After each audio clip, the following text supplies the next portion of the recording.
So this next story is the kind of story we're likely going to be hearing about more and more as companies and people adjust to Canada's new cannabis laws. The board of a Mississauga condo building is trying to strike a delicate balance between some residents who have medical marijuana licenses and one who says she has a deadly marijuana allergy. Lisa Shing takes us through it all.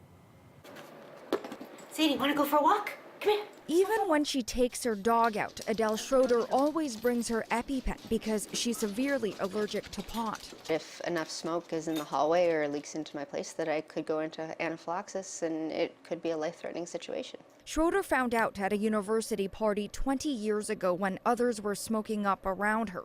Her eyes started watering, her nose started running, and my lips started to feel all tingly and my tongue started to swell. She eventually saw an allergist who diagnosed a severe cannabis and hemp allergy. To prevent a possible reaction, she puts towels under her door, runs 2 air purifiers constantly, and never uses her balcony.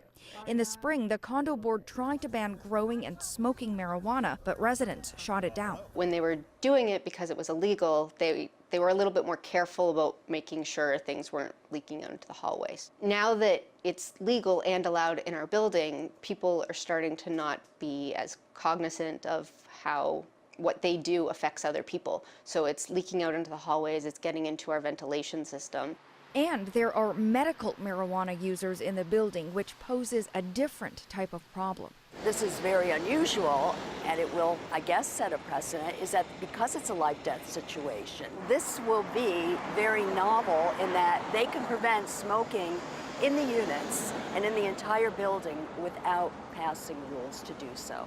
Condo board president David Lafayette says there's now a duty to accommodate both sides. We have 2 competing sets of human rights here. We're guided by the Human Rights Code, which we will always follow and should always be followed.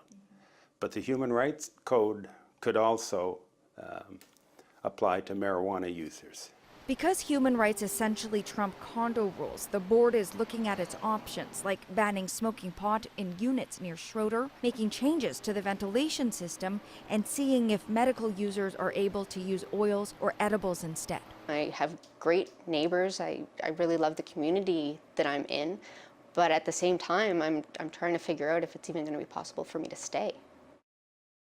And Lisa joins us now live. So you heard her talking there at the end about how she's wondering if she can stay. Does she have an option to move? Well, that's a great question because that's what everyone says. Why doesn't she just move? The problem is a number of years ago, Adele got into a car accident and that resulted in a brain injury. So she says she's on disability right now and she will not get approved for a mortgage. And who's to say she wouldn't run into the same problems at a different condo building?